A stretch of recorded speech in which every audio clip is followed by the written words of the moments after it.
పర్లేదమ్మా. మొదలు పెట్టండి. ఓకేనమ్మా. ఓం శ్రీ మహాగణాధిపతయే నమః. శ్రీ గురుభ్యో నమః. సభాయై నమః. హే చంద్రచూడ మదనాంతకశూలపాణే స్థాణో గిరీశ గిరిజేశ మహేశ శంభో భూతేశ భీత భయసూదన మామనాథం సంసార దుఃఖ గహనా జగదీశ రక్షా. హే పార్వతీ హృదయ వల్లభ చంద్రమౌళే భూతాధిప ప్రమథనాద గిరీశ చాపా. హే వామదేవ భవ రుద్ర పినాకపాణే సంసార దుఃఖ గహనా జగదీశ రక్షా. హే నీలకంఠ వృషభధ్వజ పంచవక్త్ర లోకేశ శేష వలయ ప్రమథేశ శర్వా. హే దూర్జటే పశుపతే గిరిజాపతే మాం సంసార దుఃఖ గహనా జగదీశ రక్షా.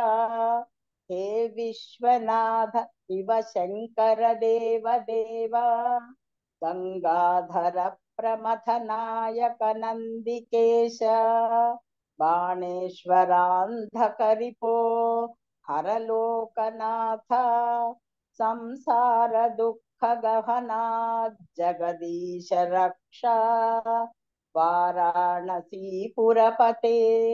మణికర్ణికేశ వీరేశ దక్షమఖకాల విభో గణేశ సర్వజ్ఞ సర్వహృదయైక నివాస నాథ సంసార దుఃఖ గహనా జగదీశ రక్షా.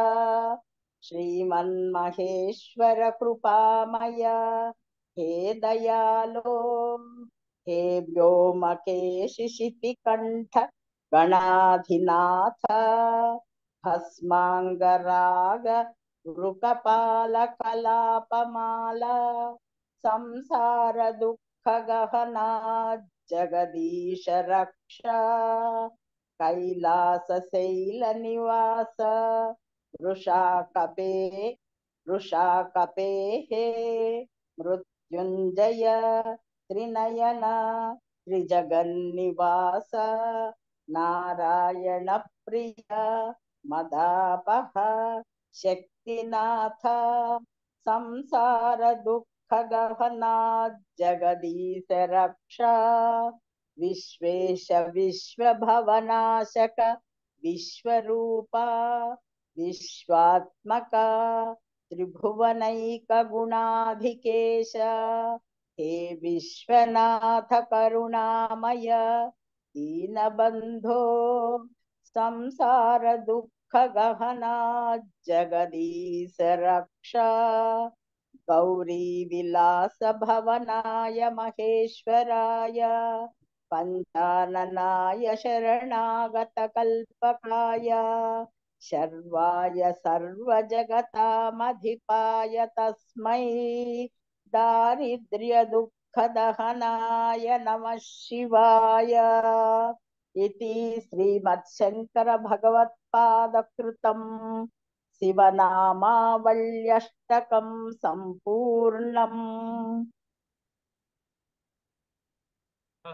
శ్రావణ సోమవారం నాడు శివ స్తోత్రం. అది స్తోత్రము. నాకు అమ్మవారిని కూడా తలుచుకోకుండా అయ్యవారిని తలుచుకోం కదా, ఎందుకంటే రేపు మంగళవారం, సో రెండు కలిసి వస్తాయని పెట్టుకున్నానమ్మా. బాగుంది. చదవడం బాగుందా చెప్పండి.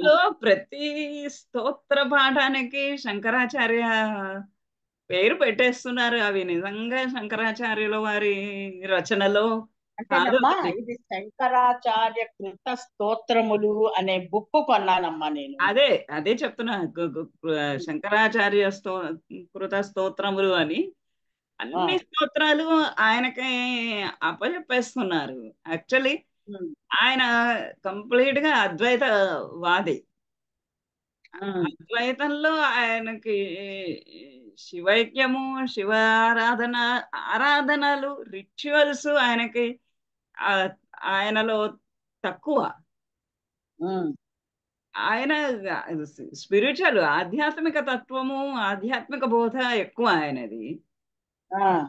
మరి కానీ స్తోత్రాలు ఎన్ని రకాలైనటువంటి స్తోత్రాలు అన్నిటికీ ఆయన ఏది ఏది కొత్తది బయటకు వచ్చినా దానికి శంకరాచార్యదనే ఇస్తున్నాడు. రీసెర్చ్ ఇవన్నీ పేర్లు రాశారమ్మా స్వామి.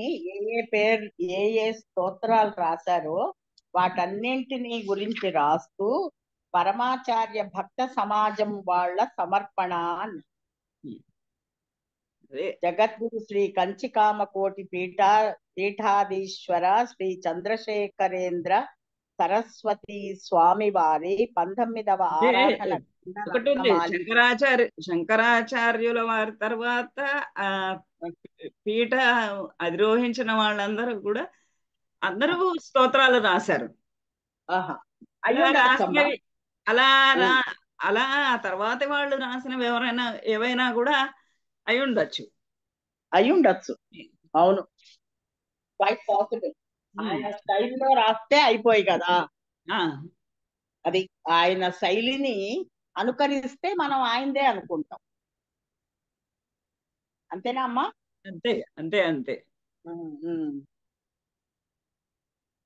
సరే, ఏమైనా మీకు నచ్చిందా నచ్చలేదా చెప్పండి. అంతే. బాగుంది. శివస్తోత్రం బాగుండకుండా ఉండడం అనేదే లేదు. మనం శివుణ్ణి స్మరిద్దాం. సోమవారం అనుకున్నాం, స్మరించాం.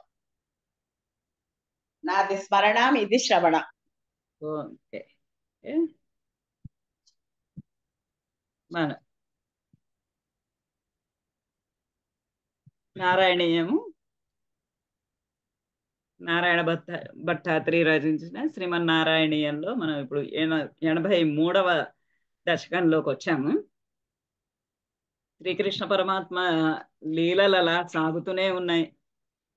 దుష్ట శిక్షణ, శిష్ట రక్షణ చేస్తూ వెళ్తూనే ఉన్నాడు ఆయన. ఆయన ఎంతమందిని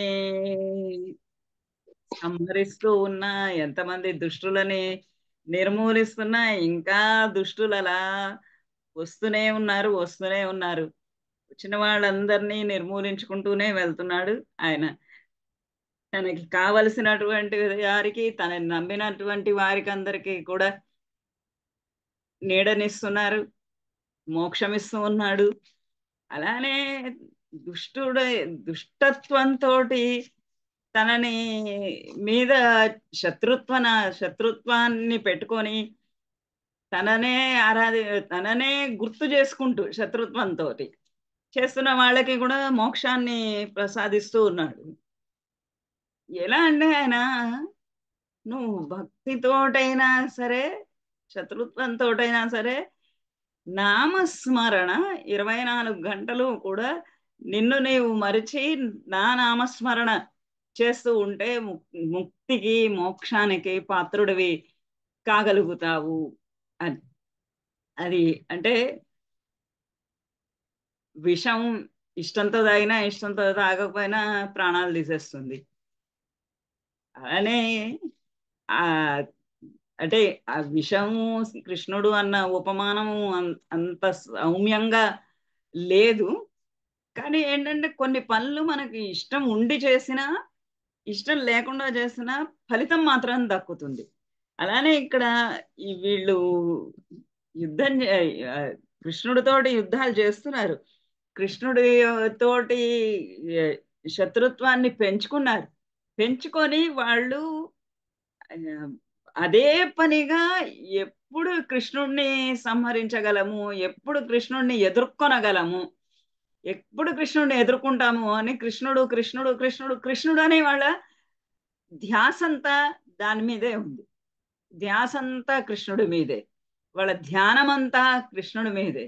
వాళ్ళ మాట, వాళ్ళ పలుకు, వాళ్ళ ఆహారము, వాళ్ళ నిద్ర అన్ని వేళల కృష్ణనామస్మరణమే జరుగుతూ ఉన్నది.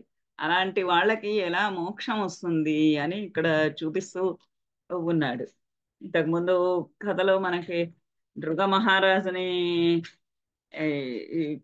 నృగ మహారాజు బ్రాహ్మణుల పట్ల అపరాధమునర్చి ఆ బ్రాహ్మణ శాపానికి గురి అయ్యి ఒక ఊసరవెల్లిలాగా ఒక పాడుపడిపోయినటువంటి బావిలో జీవిస్తూ ఉన్నటువంటి అతనికి కూడా మోక్షాన్ని ఇచ్చాడు.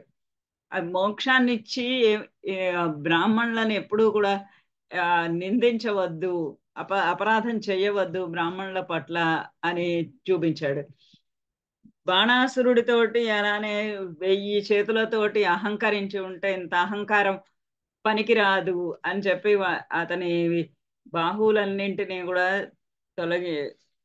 నరికి వేసి అతని అహంకార పొరలు తొలగించి అతనికి మోక్షం ఇచ్చాడు.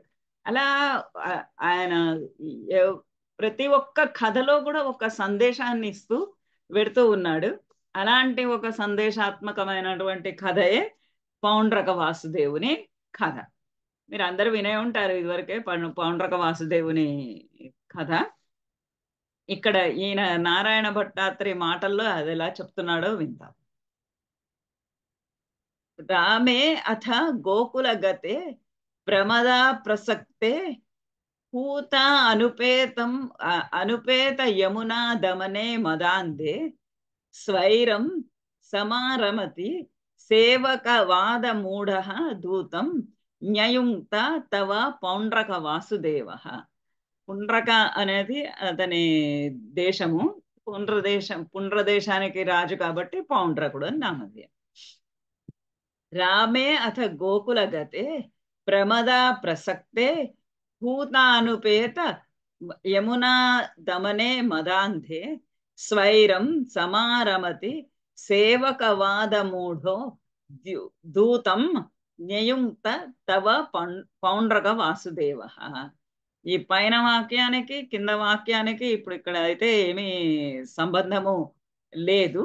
అంటే మామూలుగా కాలం ఎలా గడుస్తున్నది అని అక్కడ కృష్ణుడు 16,000 మంది గోపికలతోటి 8 మంది భార్యలతోటి ఆయన సుఖంగా సంతోషంగా అలా కాపురం చేస్తూ ఉండగా, కాలం గడుపుతూ ఉండగా, ఇక్కడ బలరాముడు ఎలా ఉన్నాడు అంటే రామే అంటే బలరాముడు అథ అంత గోకుల గతే గోకులానికి వెళ్ళాడు. అంటే వీళ్ళంతా ద్వారకలో ఉన్నారు. బహుశా ఆయన గోకులానికి నందగోకులానికి వెళ్ళాడు. అక్కడ ప్రమద ప్రసక్తే అక్కడ వెళ్ళి ఇక్కడ ద్వారకా నగరిలో ద్వారకలో కృష్ణుడు అష్టమహిషులతోటి 16,000 మంది గోపికలతోటి ఇక్కడ ద్వారకా నగరిలో ఆయన సుఖంగా కాలం గడుపుతూ ఉంటే బలరాముడు గోకులానికి వెళ్ళాడు. గోకులానికి వెళ్ళి అక్కడ తన భార్యలతోటి ఆయన ఆనందంగా కాలం గడుపుతూ ఉన్నాడు. ప్రమద ప్రసక్తే ఆ ప్రమదలతోటి భార్యలతోటి స్త్రీలతోటి ప్రసక్తుడై ఉండగా, అంటే స్త్రీలోలుడై స్త్రీలతోటి కాలక్షేపము వ్యాపకము చేస్తూ ఉండగా పూత అనుపేత యమున అక్కడ ఉన్నటువంటి ఆడవాళ్ళు కాకుండా ఆయన యమునాని కూడా, అంటే యమునా నది యమునని కూడా పూత పిలిచాడు రమ్మని, తనతో పాటుగా సరసల్లాపాల ఆడమని ఆమెను కూడా పిలిచాడు. పిలిస్తే ఆమె అనుపేత అనుపేత ఆమె రాలేదు. ఈయన పిలిచినా సరే ఆమె యమున అతని వద్దకు రాలేదు. రాకపోతే దమనే మదాంధే మద అహంకారంలో మత్తు పానీయాల యొక్క అంధకారంలో ఆ మదించినటువంటి మదముతోటి దమనే ఆ యమునా నదిని దమనము చేస్తూ ఉండగా, ఆ యమునా నది రమ్మంటే రానందుకు గాను ఆమెను బలాత్కారము చేస్తూ ఉన్నటువంటి సమయంలో అక్కడ జరుగుతూ ఉన్నదా అక్కడ గోకులంలో స్వైరం సమారమతి అక్కడ అట్లా ఆయన ఆ యమునా నదిని రమ్మని అంటే కూడా ఆమె ఇతనితోటి బలరాముడితో పొందుకి రావడానికి ఇష్టపడక రాకపోతే స్వైరం సమారమతి, స్వైరం స్వేచ్ఛగా విశృంఖలంగా సమారమతి. ఆమె అతను అలా సంచరిస్తూ ఉన్నాడు, అలా రకరకాలైనటువంటి భోగాలు అనుభవిస్తూ ఉన్నాడు.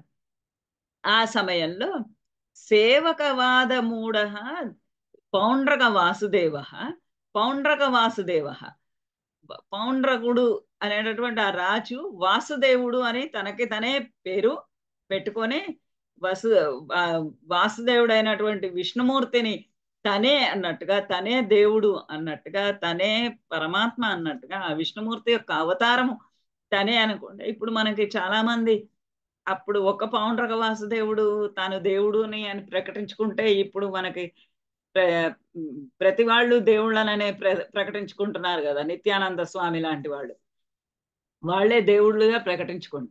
ఇక్కడ పౌండ్రక వాసుదేవుడు, పౌండ్రకుడు వాసుదేవుడు తనే అని అనుకునేటటువంటి ఆ పౌండ్రక వాసుదేవుడు సేవకవాద మూఢ, సేవకులు వాళ్ళందరూ చెబుతూ ఉన్నటువంటి మాటలకు నువ్వే పరమాత్ముడివి, నువ్వే విష్ణుమూర్తివి అని అలా అతనిని ఎగదోస్తూ అతనితో మాటలు మాట్లాడుతూ ఉంటే, ఆ మాటల చేత మూఢుడైపోయి నిజంగానే నమ్మేసి అందరూ పక్కనున్నటువంటి సేవకులందరూ కూడా భట్రాజులు అయిపోయి నువ్వే దేవుడు అంటుంటే తనే నిజంగానే దేవుడేమో అని అన్నటువంటి మూర్ఖత్వంలో ఉండిపోయి దూతం తవ దూతం దూతం ఒక దూతను తవ నీ కొరకు నియమించాడు, నీ కొరకు పంపించాడు. నియమించాడు అంటే నీ కొరకు పంపించాడు. నేనే వాసుదేవుడిని, ఇంకా నువ్వేం వాసుదేవుడు కాదు, నువ్వు అక్కడ కూర్చొని వాసుదేవుడు అని పేరు పెట్టుకుంటున్నావుట, నువ్వు వాసుదేవుడవు కాదు, నేను వాసుదేవుడను అని చెప్పడానికి ఒక దూతని పంపించాడు.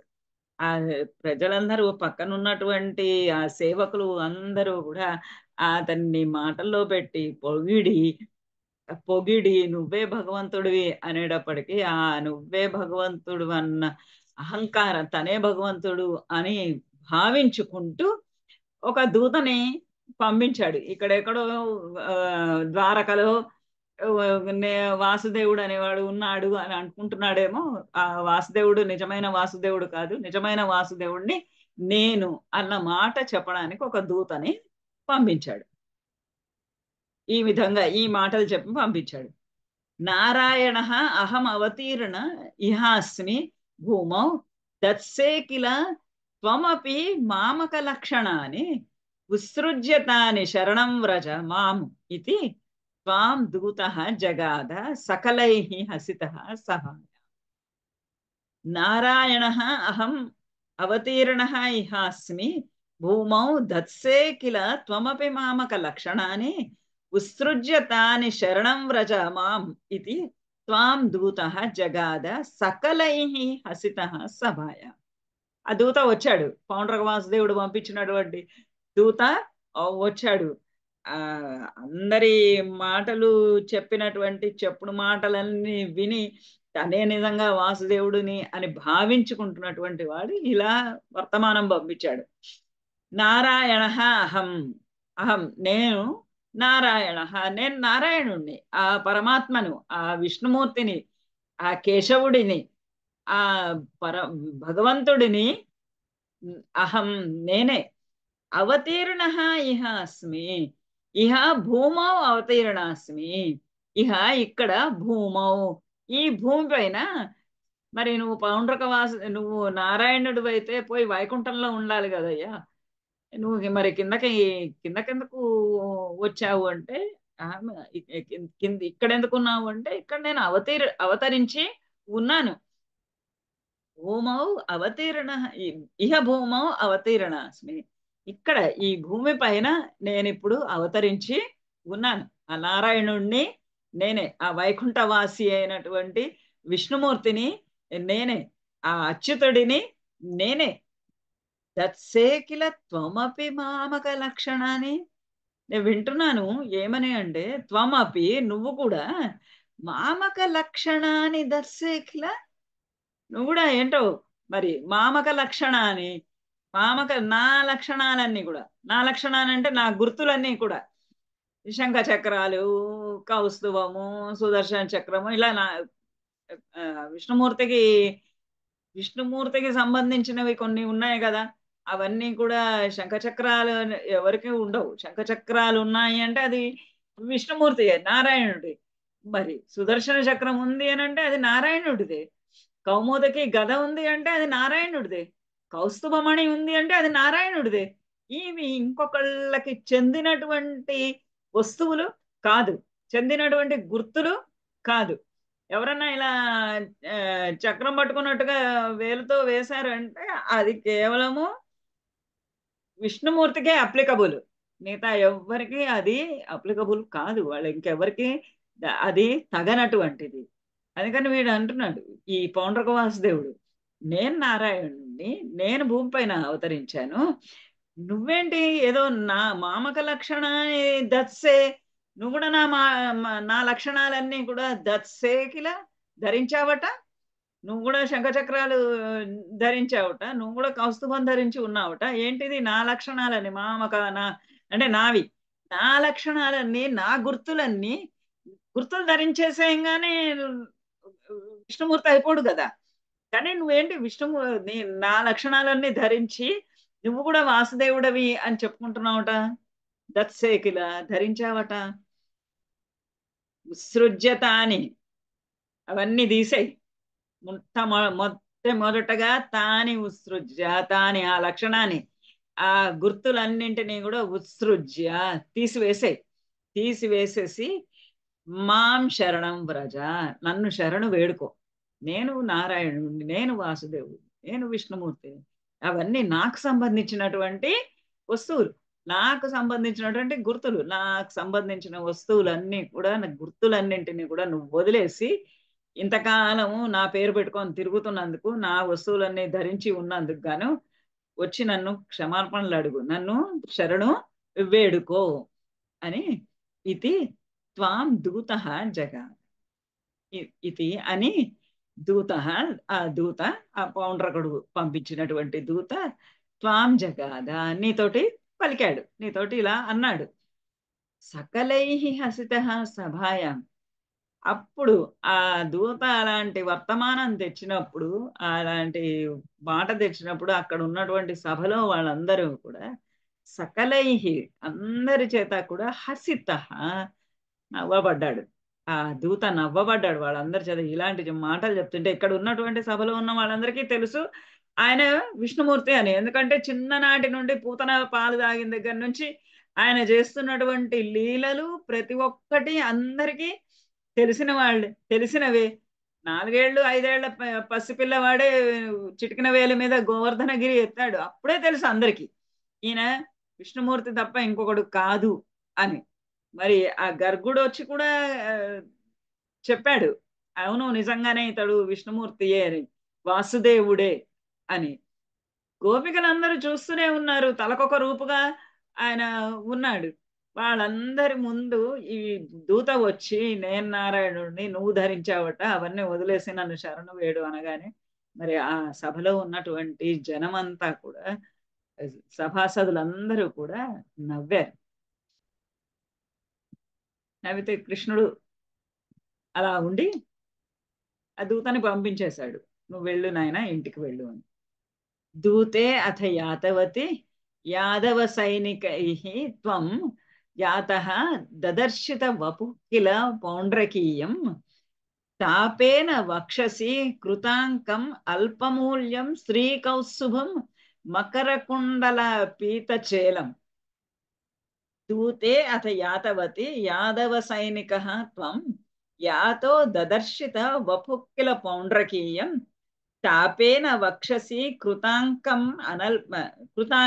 అనల్పమూల్య శ్రీకౌస్తుభం మకరకుండల పీతచేలం. దూతే అథ యాతవతి. సరే, దూతని ఎప్పుడు కూడా సంహరించకూడదు, దూతని ఎప్పుడు కూడా అవమానం చేయకూడదు. దూత ఎక్కడి నుంచి అయినా సరే మెసెంజరు దూత వస్తే అతనికి తగినటువంటి విడిది సదుపాయాలు ఏర్పరిచి అతనికి కావలసినవన్నీ చూసి అతను చెప్పినటువంటి మాట విని అతడు క్షేమంగా మళ్ళా వాళ్ళ ఊరు వెళ్ళటానికి తగినటువంటి ఏర్పాట్లు చెయ్యాలి. అది ఒక రాజనీతిలో ఒక నియమం. ఆ రకంగానే దూతను ఏం అనలేదు ఈయన, దూతను పంపించేశాడు. అథ దూతే యాతవతి. ఆ తర్వాత ఆ దూత ఈ మాటలన్నీ చెప్పేసి వెళ్ళిపోయిన పిమ్మట యాదవ సైనికై త్వం యాతః. త్వం నువ్వు యాదవ సైనిక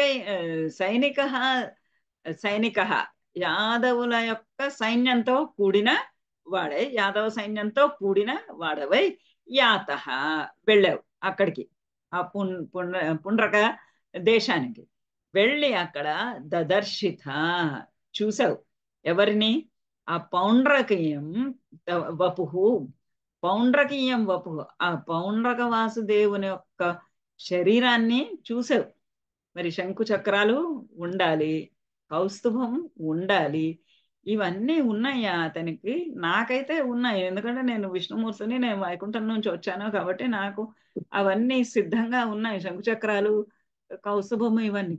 మరి ఇతనికి, ఇతను నేనే వాసుదేవుడిని నువ్వు అన్నీ వదిలే అంటున్నాడు కదా, మరి ఇతని దగ్గర ఏమున్నాయి అని చూస్తే ఆ పౌండ్రకీయం వపు కిల, ఆ పౌండ్రకీయుడి వపు ఎలా ఉందంటే తాపేన వక్షసి కృతాంకం.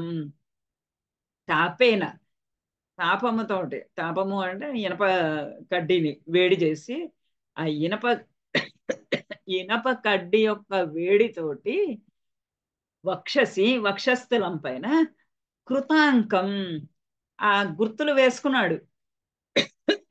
శంఖచక్రాల గుర్తులు వక్షస్థలం పైన అలా వేసుకున్నాడు. ఎట్లా అంటే ఇనుముని కాల్చి రెండు పక్కల వేసుకున్నాడు. వేసుకొని అనల్పమూల్య శ్రీకౌస్తుభం, అనల్పమూల్యం, అల్పమూల్యం కాదు, కొద్దిపాటి కాదు, అనల్పమూల్యం, మహా ఎక్కువ డబ్బులు ఇచ్చి శ్రీకౌస్తుభం, ఆ అందమైన సుందరమైనటువంటి ఒక కౌస్తుభ మణిని చేయించుకున్నారు. కౌస్తుభ మణి వేసుకోగానే అందరూ విష్ణుమూర్తులు అయిపోరు కదా, కానీ వీడు అలా చాలా అధికమైనటువంటి మూల్యాన్ని చెల్లించి, డబ్బు బాగా చెల్లించి తనిష్కకు వెళ్ళి ఒక శ్రీకౌస్తుభం కొనుక్కొని మెళ్ళో వేసుకున్నాడు. మకర కుండలాలు కూడా, మకర కుండలాలు ధరించాడు. పీత చేలం, పీతాంబరాలు ధరించున్నాడు. ఇలా ఉన్నటువంటి ఆ పౌండ్రకుణ్ణి దదర్శిత చూసావు నువ్వు. ఆ యాదవ సైన్యంతో కలిసి అక్కడికి వెళ్ళి పౌండ్రకుడిని చూస్తే అతని శరీరం అంతా కూడా, శరీరం పైన శంఖచక్రాలని ఇనప కడ్డీతోటి కాల్చి వేసుకున్నటువంటి గుర్తులు ఉన్నాయి. డబ్బులు పెట్టి, డబ్బులు పోసి కొనుక్కున్న కౌస్తుభము, మకర కుండలాలు ఉన్నాయి, పీతాంబరాలు ధరించి ఉన్నాడు. ఇలా అచ్చంగా విష్ణుమూర్తి యొక్క రూపం లాంటి రూపం, చూడగానే విష్ణుమూర్తేమో అనే భ్రమకి లోనయ్యేటటువంటి విధంగా అతడు అన్ని గుర్తులన్నీ ధరించి ఉన్నాడు. కాలాయసం నిజ సుదర్శనం అస్యతః అస్య కాలానలోత్కర కిరేణ సుదర్శనేన శీర్షం చకర్తిత మమర్థిత చ అస్య సేనాం తన్మిత్రం కాశిప శిరో అపి చకర్త కాశ్యాం. ఈ పౌండ్రక వాసుదేవుడికి కాశీ రాజు చాలా అత్యంత ప్రేమపాత్రుడు, ప్రియుడైనటువంటి స్నేహితుడు. కాలాయసం నిజ సుదర్శనం అస్యతః అస్య కాలానలోత్కర కిరేణ సుదర్శనేన శీర్షం చకర్తిత మమర్థిత చాస్య సేనాం తన్మిత్ర కాశిపశిరో అపి చకర్త కాశ్యాం. ఇతనికి భగవంతుడికేమో, శ్రీకృష్ణుడికేమో నిజమైనటువంటి సుదర్శన చక్రము ఉన్నది. అది కాంతులు వెదజల్లుతూ ఉన్నటువంటి ఒక సుదర్శన చక్రం ఉంది. ఈతని దగ్గర, ఈ పౌండ్రక వాసుదేవుడికి ఏం చక్రం ఉంది? కాలాయసం, నల్లని ఇనుముతో చెక్కినటువంటి ఇనప చక్రం ఒకటి ఉంది. ఆ ఇనప చక్రము కాల ఆయాసం, ఆయాసం అంటే ఆయాసం అంటే ఇనుము, అయస్కాంతం అంటాం కదా, అయస్ అంటే ఇనుము, కాలాయసం అయ్యే నల్లగా ఉంది. నల్లగా ఉన్నటువంటి ఆ ఇనుము యొక్క నిజ సుదర్శనం, తన యొక్క పౌండ్రక వాసుదేవుని యొక్క సుదర్శనం, ఆ చక్రాన్ని ఆస్యత అతడు విసిరాడు కృష్ణుడి పైకి. తన దగ్గర ఉన్నటువంటి చక్రము, ఆ చక్రాన్ని అలా ఆ కృష్ణుడి పైనకి విసిరాడు. విసరగానే అస్య కాలానలోత్కర కిరేణ సుదర్శనేన అస్య శిర, అస్య శీర్షం, అతని తలను కాలానలోత్కర కిరేణ సుదర్శనేన, శ్రీకృష్ణుడు తన సుదర్శనంతో, అదెలాంటిది అంటే కాలానల ఉత్కర కిరణ, కాలానలం, కాలానలం భయంకరమైనటువంటి ప్రళయ జ్వాలలతోటి కూడినటువంటి ప్రళయ జ్వాలలు ఎగిరి పడుతూ ఉన్నటువంటి ఆ తన సుదర్శనంతో అస్య శీర్షం చకర్పిత, అస్య శీర్షం, అతని తలని నరికి పారేశాడు. అతను ఏమో ఇనప చక్రం వేసుకొని వచ్చి ఆ ఇనప చక్రం కృష్ణుడి పైనకి విసిరితే కృష్ణుడు తన తన ప్రళయాగ్ని జ్వాలలోని ప్రజ్వలించేటటువంటి ఆ సుదర్శన చక్రంతో అతని శీర్షం చకర్తి, అతని తలని నరికేశాడు. మమర్తిత చ అస్య సేన, అస్య సేన, అతని సేనంతటిని కూడా మమర్దిత, మమర్దిత అందరినీ మర్దించి వేశాడు. ఆ పౌండ్రక వాసుదేవుని యొక్క సేనంతటిని కూడా, ఎవరైతే అందరూ నువ్వే వాసుదేవుడివి అని అతనిని ప్రేరేపిస్తున్నారు, ఆ సేనల అంతటిని కూడా మమర్దిత, మర్దించి వేశాడు. తన్మిత్రం కాశిపశిరోపి చకర్త కాశ్యం, ఇవి ఇక్కడే కాదు, పౌండ్రక వాసుదేవుడిని, పౌండ్రక వాసుదేవుని యొక్క సేననే కాదు, అతని స్నేహితుడైనటువంటి తన్మిత్రం, అతని మిత్రుడైనటువంటి కాశీపతిని, కాశీ రా కాశీ రాజుని, కాశీ దేశం యొక్క రాజుని, కాశ్యామేవ, ఆ కాశీలోనే శిరః చకర్త, అతని శిరస్సును అపి కూడా, అతని శిరస్సును కూడా చకర్త నరికి వేశాడు. ఆ సుదర్శన చక్రం ఆయన వేయంగానే అది వెళ్ళి పౌండ్రక వాసుదేవుని తలని నరికి సైన్యాన్ని అందరినీ కూడా అణిచి వేసేసి, మర్దించి అణిచి వేసేసి కాశీరాజు దగ్గర, కాశీకి వెళ్ళి కాశీరాజు తలను కూడా నరికేసింది. జాడ్యేన బాలకగిరా అపి కిల అహమేవ శ్రీ వాసుదేవ ఇది రూఢమతి చిరం సహ సాయుజ్యమేవ భవదైక్యధియా గతః అభూత్ కో నామ కస్య సుకృతం కథమిత్యవే అవేయాత్. జాడ్యేన బాలకగిరా అపి కిల అహమేవ వాసుదేవ ఇది రూఢమతిః చిరం సహ సాయుజ్యమేవ భవదైక్యధియా గతః అభూత్ కో నామ కస్య సుకృతం కథం ఇది అవేయాత్. ఈ పౌండ్రక వాసుదేవుడు జాడ్యేన, మూర్ఖత్వం చేత, బుద్ధి లేకుండా మందబుద్ధి అవడము చేత, వయస్సు పెద్దవాడు అయినప్పటికీ కూడా బుద్ధిమాన్యం వల్ల నేను ఎలా అవుతాను, నేను ఎలా పరమాత్ముడిని అవగలను, ఆయనలాగా నేను అన్ని రూపులు ధరించగలనా, ఆయన చేసిన పనులన్నీ నేను చేయగలనా, ఆయన చూపించిన లీలలన్నీ నేను ప్రదర్శించగలనా, ఇవన్నీ ఏమి తెలియనటువంటి తనం, జాడ్యం, ఆ బుద్ధి లేనితనం, మూర్ఖత్వం, ఆ మూర్ఖత్వము, ఆ జాడ్య భావము చేత బాలక గిరా, బాలకుడు, చిన్నపిల్లలు మాట్లాడతారు కదా, ఇమ్మెచ్యూర్డ్ ఫెలోస్, కాదని స్పష్టంగా తెలుసు, కొంచెం ఒక్క నిమిషం అతడు బుద్ధితోటే ఆలోచించుకుంటే తెలిసేది నేను తను పరమాత్ముడిని కాను అని. అయినా సరే ఆ మందబుద్ధితోటి, ఆ మూర్ఖత్వంతో, ఆ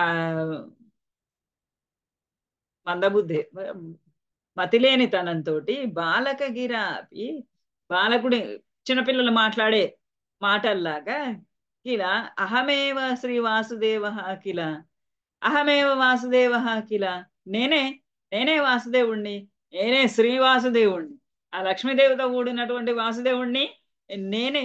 ఇది రూఢమతి చిరం సహ, ఇది అని రూఢమతి, అతడు రూఢిగా స్థిరంగా గట్టిగా చిరం చాలా కాలం నుంచి అనుకుంటున్నాడు. సహా అతడు అతడు ఆ పౌండ్రక వాసుదేవుడు చిరం చాలా రోజుల నుంచి రూఢమతి, ఆ స్థిరమైన బుద్ధి కలిగి ఉన్నాడు.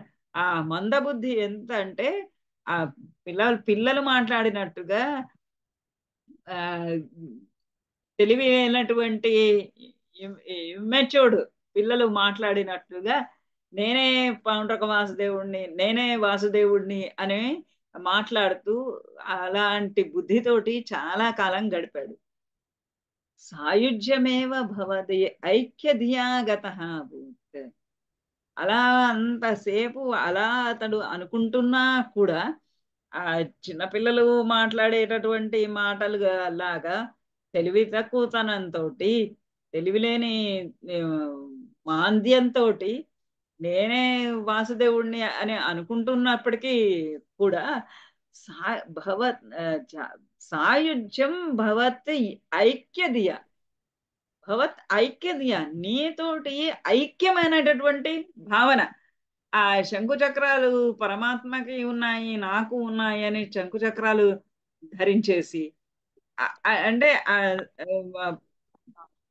భగవంతుని రూపు లాంటి రూపు ధరించి భగవంతుడి తోటి సామ్యమైనటువంటి రూపుని ధరించిన వాడికి సాయుధ్యమేవ గత, సాయుధ్యమే అక్కడ పెట్టమ్మా, అక్కడ పెట్టు.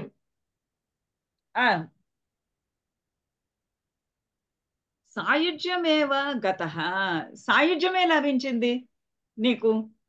ఆ అతనికి పౌండ్రక వాసుదేవుడికి భవత్ ఐక్యధియా, నీతోటి ఏకమైనటువంటి మనస్సు కలిగి ఉండడము చేత, బుద్ధి కలిగి ఉండడం చేత, నేనే అనుకున్నాగా నేనే వాసుదేవుడిని అన్నప్పటికీ కూడా ఆ ఆ పరమాత్మను తానుగా భావించుకున్నటువంటి ఆ ఇప్పుడు మనకి అద్వైత సిద్ధిలో పరమాత్మను గురించి చెప్పినప్పుడు ఏం చెప్తారు అందరికీ? నాలో ఉన్నటువంటి ఆత్మ పరమాత్మ యొక్క అంశనే, నాలో ఉన్న ఆత్మే అందరిలో ఉన్నటువంటి ఆత్మ, అందరూ ఒకటే, నేను ఒకటే, పరమాత్మ ఒకటే, నాకు పరమాత్మకి భేదం లేదు అని చెప్పడమే కదా అద్వైతం. అలా ఇక్కడ ఈ వాసుదేవుడు ఐక్యధియా, ఐక్యము ఒకటే అన్నటువంటి భావనతోటి, అన్నటువంటి ధియ అన్నటువంటి బుద్ధి చేత ఉండడం చేత, బుద్ధి కలిగి ఉండడం చేత సాయుధ్యం ఏవ గత భూత్, చివరికి సాయుధ్యాన్నే పొందాడు, నీలో ఐక్యాన్నే పొందాడు. నేను పరమాత్మతోటి ఐక్యుడను అని అనుకున్నాడు, అట్లాంటి సారూప్యాన్ని పొందాడు, చివరికి పరమాత్మలోనే లీనమై అయిపోయాడు. అందుచేత కో నామ కస్య సుకృతం కథం ఇది అవేత్, ఎవరికి తెలుసు? కహ అవేయాత్, కహ అవేయాత్, ఎవరికి తెలుసు? కస్య సుకృతం కథం ఇది, ఎవడి సుకృతము ఎవడి భాగ్యము ఎలా ఉంటుంది అనేది.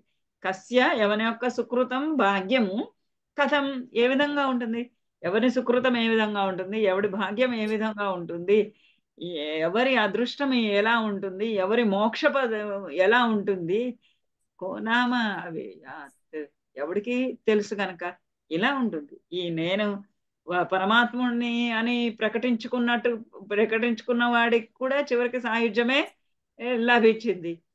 ఇలా శత్రుత్వంతో మీదకి దండయాత్ర చేయడానికి దూతల్ని పంపించి అన్నీ చేశాడు, అయినా సాయుధ్యమే, అంతంలో సాయుధ్యమే లభించింది. ఇలా ఉంటాయి ఆయన లీలలు. కాశీశ్వరస్య తనయః అథ సుదక్షిణాఖ్యః సర్వం ప్రపూజ్య భవతే విహితాభిచారః కృత్యానలం కమపి బాణరణాతిభీతభూతైః కథంచన వృతైః సమం సమం అభ్యముంచత్. కాశీశ్వరస్య తనయో అథ సుదక్షిణాఖ్యః శర్వం ప్రపూజ్య భవతే విహితాభిచారः కృత్యానలం కమపి బాణరణాతిభీతైర్భూతైః కదంచన వృతైః సమం సమం అభ్యముంచత్.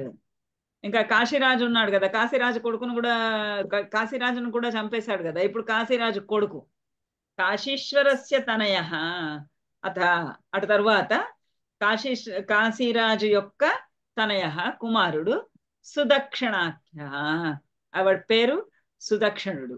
ఆ సుదక్షిణుడు అనువాడు కాశీరాజు కొడుకు. మరి తండ్రిని కృష్ణుడు చంపారు కదా, అందుచేత అతడు పగతోటి ప్రతీకారం తీర్చుకోవాలి అని శర్వం ప్రపూజ్య, శివుణ్ణి ప్రపూజ్య ప్రార్థించాడు, అతన్ని పూజించాడు.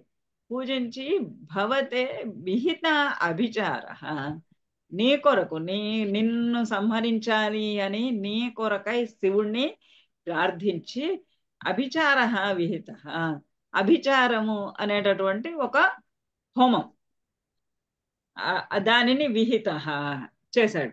అంటే ఆ హోమము చేస్తే ఆ హోమంలో నుంచి మనకి ఏం కావాలంటే అది వస్తుంది హోమ ఫలితంగా. అలాంటి ఒక అభిచారం అన్న ఒక పేరు కలిగినటువంటి చేతబడుల లాంటివి అనమాట. తంత్రం అభిచారం అనే హోమాన్ని విహిత చేశాడు. ఆ అభిచారం అనే హోమం చేయటం ద్వారా అందులో నుంచి కృత్యానలం కమపి,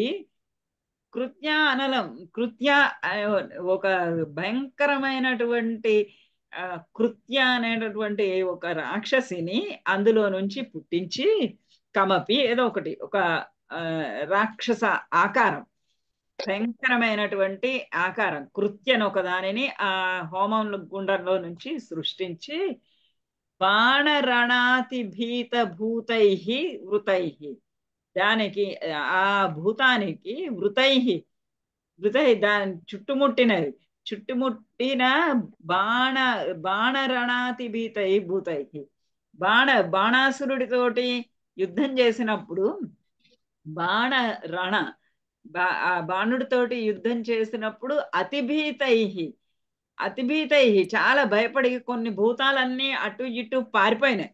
ఆ కృష్ణుడు బాణుడితోటి యుద్ధము చేస్తూ ఉన్నప్పుడు, ఆ యుద్ధం చేస్తూ ఉన్నప్పుడు అటు ఇటు పారిపోయినటువంటి ఆ భూతాలన్నింటినీ కూడా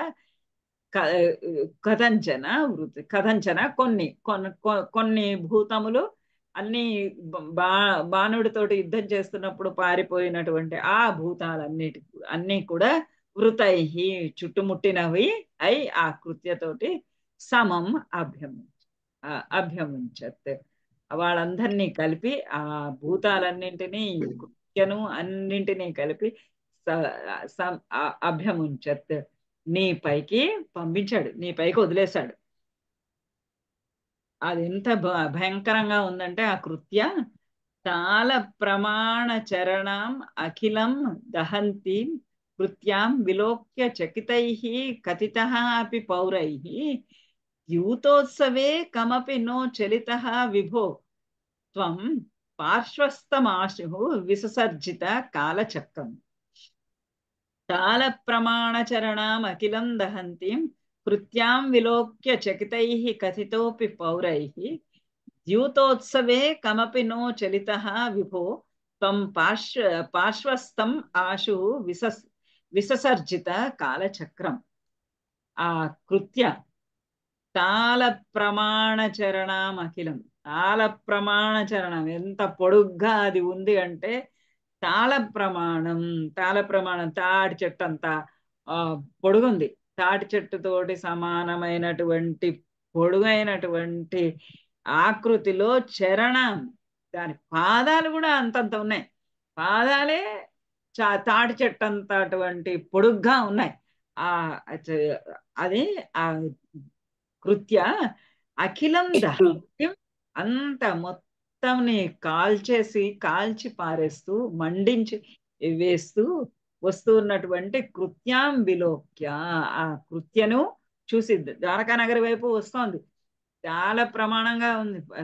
ఎంత ఎత్తుగా, తాటి చెట్టు అంత ఎత్తుగా ఉండి ఆ పెద్ద పెద్ద పాదాలతోటి మొత్తం అంతటినీ కూడా దగ్ధం చేస్తూ, దగ్ధం చేస్తూ వస్తున్నటువంటి ఆ కృత్యను విలోక్య చూసి చకితై పౌరై కథిత అపి, చకితై భయపడిపోయి బెదిరిపోయినటువంటి ఆ పౌరుల చేత కథిత అపి, నువ్వు చెప్పబడ్డా కూడా ఏవో భయంకరమైనటువంటి ఆకృతిలో ఉన్నటువంటి తాళ ప్రమాణంలో ఉన్నటువంటి ఒక కృత్య వస్తోంది, అన్నింటినీ దహించుకుంటూ వస్తోంది, మన వైపే వస్తున్నది అని ఈ పౌరులందరూ భయపడిపోయి పారిపోయి వచ్చినటువంటి ఆ పౌరులందరూ కూడా కథిత, నీతోటి విన్నవించుకుంటే, నీతోటి చెప్తే ద్యూతోత్సవే కమపి న చలిత విభో, విభో ఓ ప్రభువ, ద్యూతోత్సవే, ద్యూత ఉత్సవే, ఆ జూతమాడుకునేటటువంటి ఆటలో మునిగినటువంటి నువ్వు కమపి న చలిత, ఇంత కూడా కదలలేదు. అంత తాడి చెట్టు ప్రమాణంతో ఆ కృత్య అంతా మొత్తం అంతా దగ్ధం చేసుకుంటూ మీదకి వస్తూ ఉంటే ప్రజలందరూ భయపడి పోతూ ఉంటే వాళ్ళు వచ్చి నీతో చెప్తే నువ్వు మాత్రం ఆ జూదం ఆడుకుంటూ ఉన్నావు, ఆ జూదోత్సవంలో పడి జూత వాటలో మునిగి నువ్వు కొంచెం కూడా కదలలేదే ఓ ప్రభు. కదలకుండా ఏం చేశాడు ఆయన?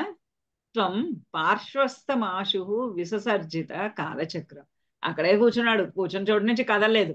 కూర్చొని చోటు నుంచి కదలకుండా పార్శ్వస్థం, పక్కనే ఉన్నటువంటి కాలచక్రం, ఆ కాలచక్రం, ఆ సుదర్శన చక్రాన్ని ఆశు విసర్జిత, ఆశు వెంటనే విసర్జిత, ఇక్కడ ఆడుకుంటున్నాడు, జూదం ఆడుకుంటూనే ఇంకో చేతోటి ఆ సుదర్శన చక్రాన్ని తీసి విసర్జిత, విసిరాడు, అటు ఆ కృత్య పైనకి విసిరాడు. అభ్యాపతత్ అభ్యాపతతి అమితధామ్ని భవన్ మహాస్త్రే హా హా ఇది విద్రుతవతి ఖలు ఘోరకృత్య రోషాత్ సుదక్షిణం అదక్షిణ చేష్టితం తం కుప్లోష చక్రమపి కాశీపురిం అదాక్షీత్. అభ్యాపతత్యమితధామ్ని భవన్ మహాస్త్రే హాహా ఇతి విధృతవతి ఖలు ఘోరకృత్య రోషాత్ సుదక్షిణం అదక్షిణ చేష్టితం తం పుప్లోష చక్రమపి కాశీపురిం అదాక్షీత్. ఆ సుదర్శన చక్రము ఎంతవరకు వెళ్ళి ఎంతవరకు సమస్తాన్ని తన మీదకు వచ్చినటువంటి వాళ్ళని ఆ దుష్ట శిక్షణ చెయ్యాలో అంతవరకు అన్ని చేసే మరి అది వెనక్కి వస్తుంది. అది ముందుకి, అది మధ్యలో సగం పని చేసుకొని వెనక్కి రావడము అలాంటిది చేయదు. అంచేత ఈ సుదర్శన చక్రం ఏం చేసింది? ఈయన సుదర్శన చక్రాన్ని వదిలి విసర కానీ ఆ కృత్యపైకి పంపంగానే అభ్యాపతత్ అమితధామ్ని భవత్ మహాస్త్రే, నీ యొక్కటువంటి మహాస్త్రము, ఆ గొప్పదైనటువంటి అస్త్రము, అత్యంతిక ప్రభావం కలిగినటువంటి ఆ సుదర్శన చక్రము అమితధామ్ని, అమితమైనటువంటి ప్రభావము కలిగినటువంటి, కాంతులు కలిగినటువంటి ఆ మహాస్త్రము, నీ యొక్క గొప్ప అస్త్రము అభ్యాపతతి తన మీద పడుతూ ఉండగా, అంటే ఆ సుదర్శన చక్రాన్ని తప్పించుకొని వెళ్ళగలిచినటువంటి శక్తి సామర్థ్యము ఆ కృత్యకు లేదు. అభ్యాపతతి తన పైనకు పడుతూ ఉన్నటువంటి ఆ అమితధామ్ని భవన్ మహాస్త్రే, అమితధామ్ని అపరిమితమైనటువంటి అంతులేనటువంటి ధామము కలిగినటువంటిది, తేజస్సు కలిగినటువంటి, కాంతి కలిగినటువంటి ఆ భవన్ మహాస్త్రే, నీ మహాస్త్రము పడుతూ ఉంటే హా హా ఇది విధృతవతి కలు ఘోర కృత్య, ఆ ఘోర కృత్య, ఆ భయంకరమైనటువంటి కృత్య హా హా అనుకుంటూ విధృతవతి కలు పారిపోయింది, పరిగెత్తుకుంటూ వెళ్ళిపోయింది. ముందుకు వస్తున్నది, అన్నిటినీ దగ్ధం చేసుకుంటూ వస్తున్నదల్లా ఈ సుదర్శన చక్రం మీద మీదకు వస్తూ ఉంటే, ఆ మీదకు వస్తున్నటువంటి ఆ సుదర్శన చక్రపు కాంతులలో ఆ తేజస్సులు అది హా హా అనుకుంటూ వెనక్కి పారిపోయింది. విధృతవతి పారిపోయింది. పారిపోయిన తర్వాత ఆ కృత్యనే వెళ్ళిపోయింది. ఆ కృత్య వెళ్ళిపోయిన తర్వాత రోషాత్ సుదక్షణం అదక్షణ చేష్టితాం తం ప్లుష. ఆ చక్రము ఎంత కోపము కృత్యని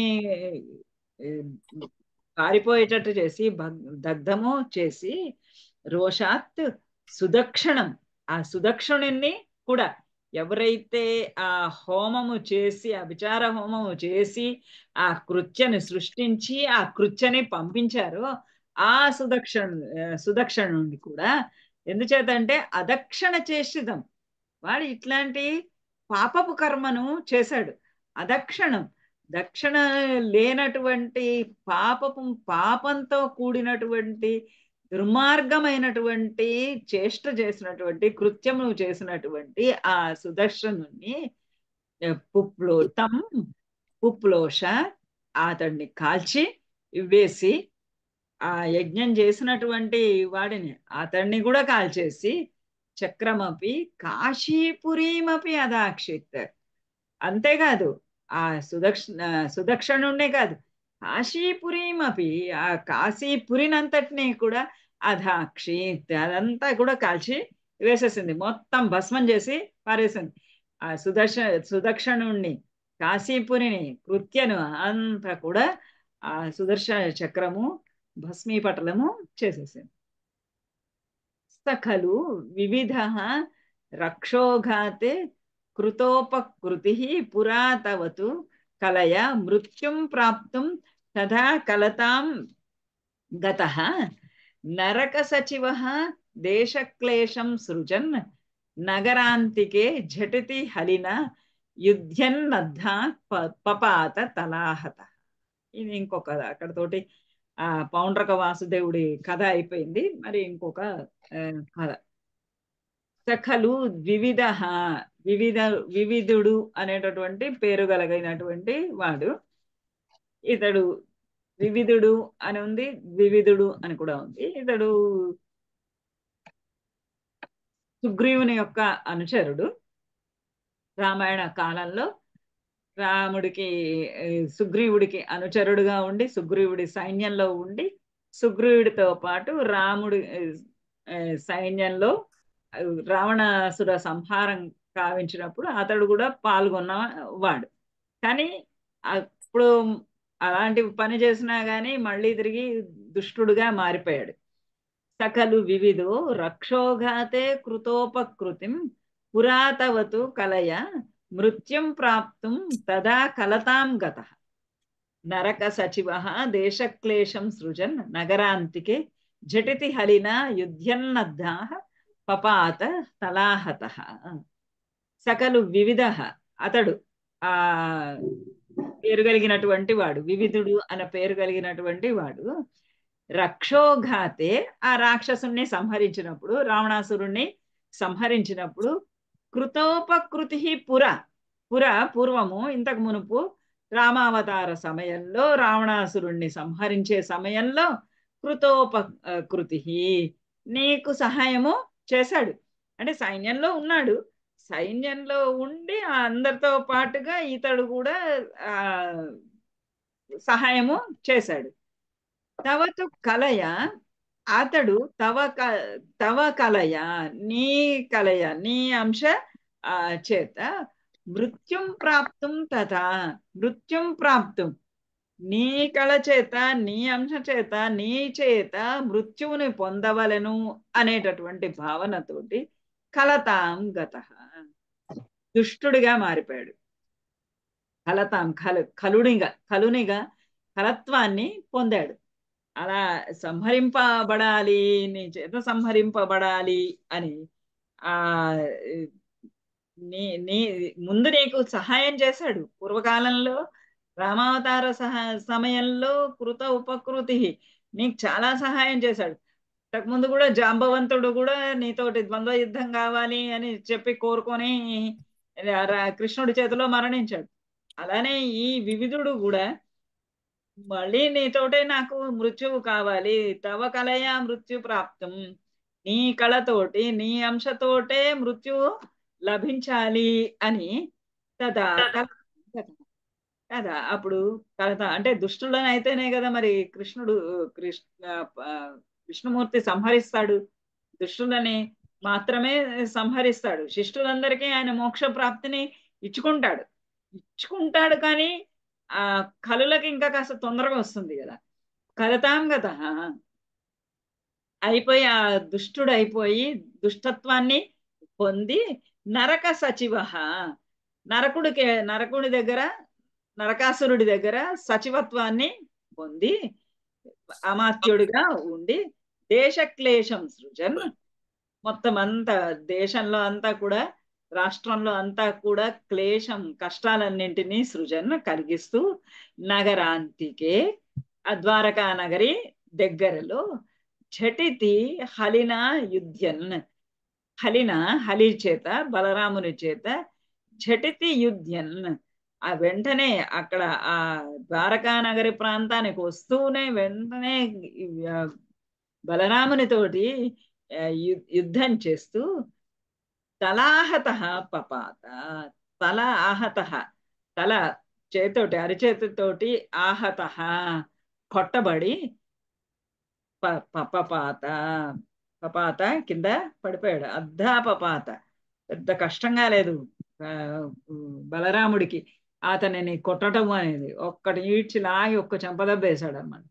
వెయ్యగానే పపాత పడిపోయాడు, కింద పడిపోయి చనిపోయాడు. అలీనత నీ అంశతో చనిపోవాలి అని కలత్వాన్ని పొందిన వాడు బలరాముడి చేత, అంటే బలరాముడు కూడా కృష్ణుడి యొక్క విష్ణుమూర్తి యొక్క అంశనే, అతని చేత పెట్టబడి అలా పడిపోయాడు. సాంబం కౌరవ్య పుత్రీ హరణ నియమితం సాంత్వనార్థీ కురూణాం యాతః తద్వాక్యరోషోద్ధత కరినగరః మోచయామాస రామః తే ఘాత్య పాండవేయైః ఇతి యదుపృతనాం నా అముచః త్వం తదానీం తం త్వాం దుర్బోధ లీలాం పవనపురపతే తాపశాంత్యై నిషేవి. సాంబం కౌరవ్యపుత్రీ హరణ నియమితం సాంత్వనార్థి కురూణాం యాత తద్వాక్యరోషోద్ధృత కరినగరో మోచయామాస రామః తే ఘాత్య పాండవేయై ఇతి యదుపృతనాం నాముచస్త్వం తదానీం తం త్వాం దుర్బోధలీలం పవనపురపతే తాపశాంత్యై నిషేవి. సాంబం, సాంబుడనేవాడు కృష్ణుని యొక్క ఒక కుమారుడు. సాంబం కౌరవ్యపుత్రీ హరణ, కౌరవుల యొక్క కుమార్తె అయినటువంటి లక్షణ ఆమె పేరు. కౌరవ్యపుత్రీ హరణ, ఆ అమ్మాయిని హరణ ఆ అమ్మాయిని ఎత్తుకొని వస్తూ ఉండగా, ఆ అమ్మాయిని హరించుకొని వస్తూ ఉండగా, మేబీ స్వయంవరంలో ఆ అమ్మాయిని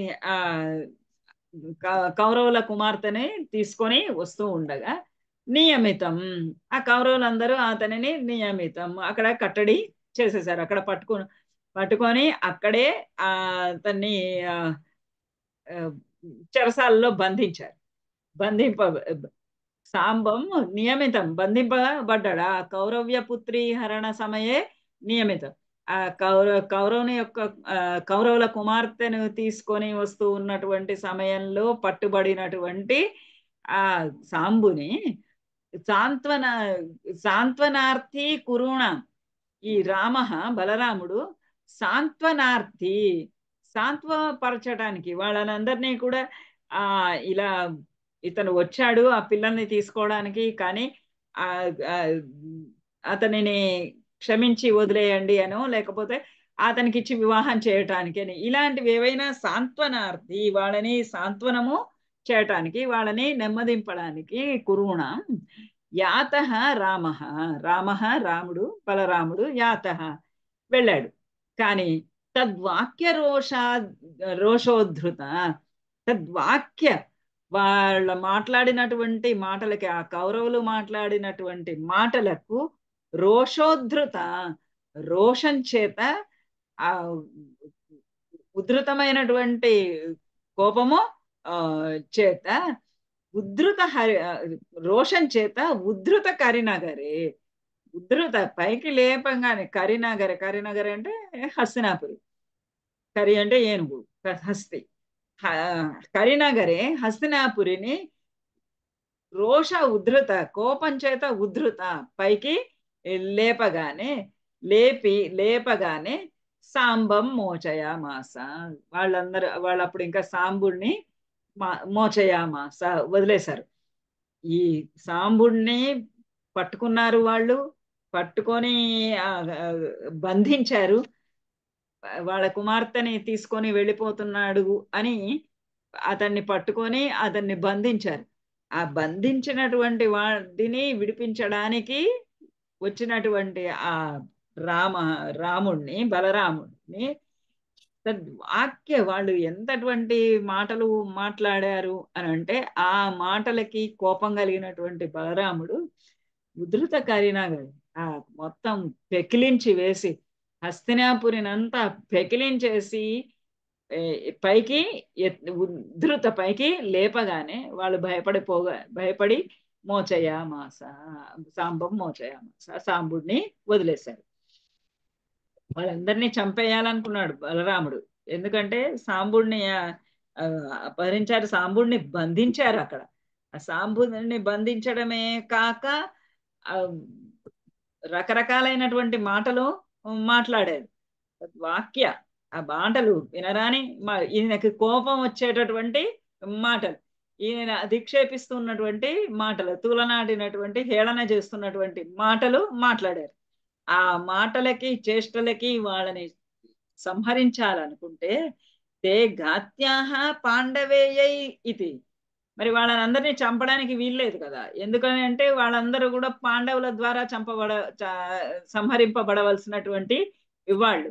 ఆ పాండవై ఏవ ఘాత్యాహ, తే వారందరూ కూడా పాండవేయై, పాండవుల చేతనే, ఘాత్యాహ సంహరింపదగిన వారు అని, ఇది యదుపృతనాం, యదుపృతనాం తన యాదవ సైన్యాన్ని అంతటినీ కూడా, నా అముచహాత్వం తదానీం, అప్పుడు నా అముచహాత్వం, నువ్వు వాళ్ళని పంపించలేదు, ఈ బలరాముడికి సహాయంగా కావడానికి కానీ, సాంబుడిని తెప్పించుకోవడానికి కానీ, దేనికి కానీ నువ్వు యాదవ సైన్యాన్ని అక్కడికి పంపలేదు. యదుపృతనాం, పృతన అంటే సైన్యం, యదుపృతనాం యాదవ సైన్యాన్ని అక్కడికి నా ముచహ నువ్వు పంపలేదు. ఎందుకని పంపలేదయ్యా అంటే, పాండవై ఏవ తే ఘాత్యాహ, పాండవుల చేతే వాళ్ళందరూ సంహరింపబడాలి కాబట్టి.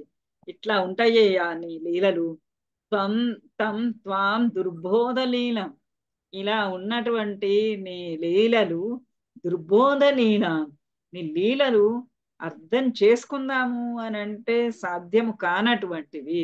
దుర్బోధ, అతి కష్టం మీద,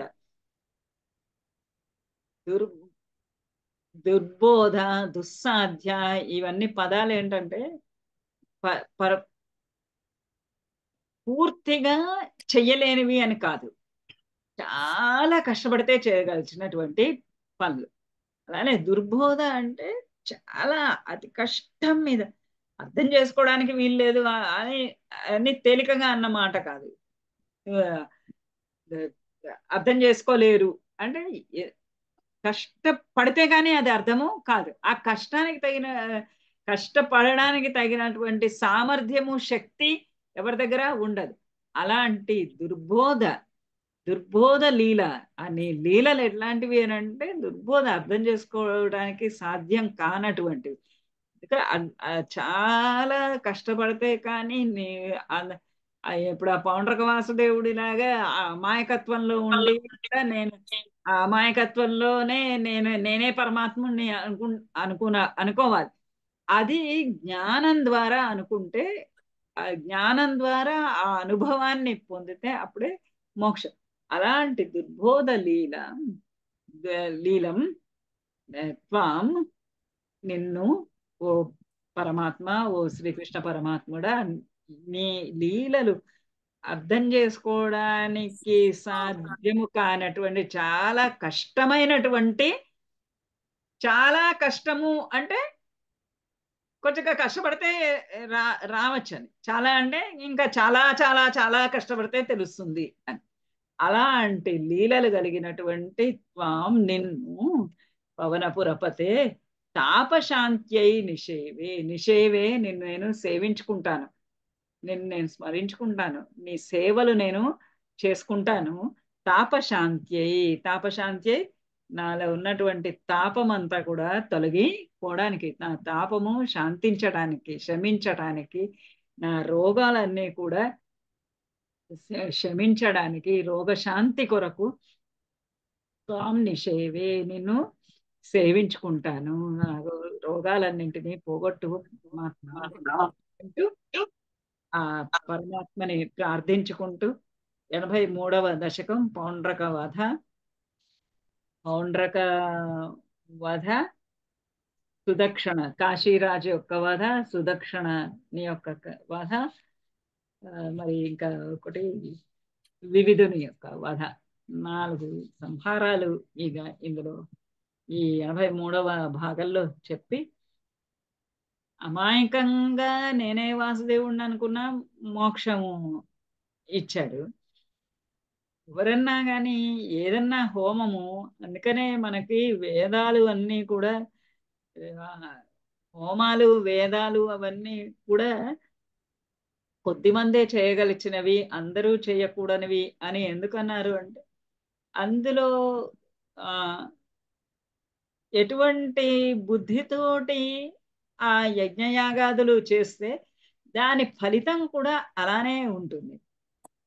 దుర్బుద్ధితో పని చేసినప్పుడు దాని ఫలితము వాళ్ళకే కొడుతుంది. మంచి బుద్ధితో చేస్తే తప్పు చేసినా కానీ అది జరగక పోవచ్చు. కానీ చెడు బుద్ధితో చేస్తే మాత్రం అది వాళ్ళనే వెనక్కి సంహరిస్తుంది అనే ఒక సందేశం చెప్తూ ఆ సుదక్షణుడి కథ. ఈ విధంగా తాపశాంతి అయిన శైవి, ఓ పవనపురపతి, ఓ గురువాయూరు ప్రభువ,